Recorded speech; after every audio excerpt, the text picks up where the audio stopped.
Juan Manuel Serrano Getty Images Manchester City have reportedly scouted and are ready to move for Espanyol fullback Aaron Martin, who has previously been linked with rivals Manchester United.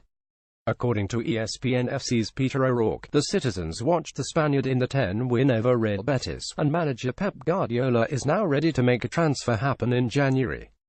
The Sky Blues lost Benjamin Mendy to injury early this season, and the defender is not expected to return before summer.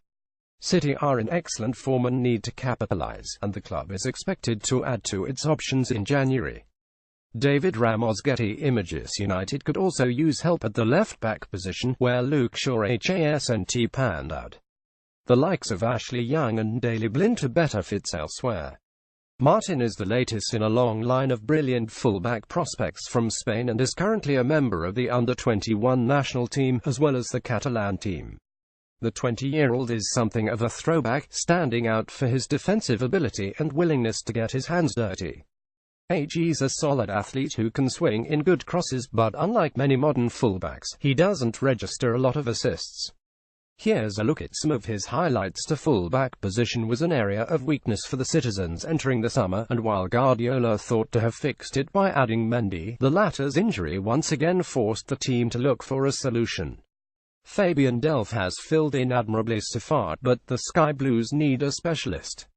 They also need an immediate solution, so finding someone who isn't competed in Europe like Martin would be ideal.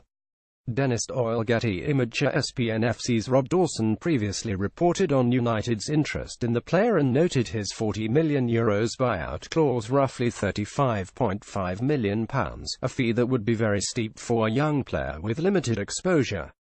Mendy is also set to return at some point in the future, and if City spent big on Martin, they would be left with two expensive talents. That's a good problem to have, but the citizens may prefer to spend less money and go with a cheaper veteran instead. Martin is signed to a long-term contract by his Catalan club, who are not expected to cash in on the player. Negotiating with Espanyol could prove tricky, so if he does end up moving, it will likely be for the full buyout clause.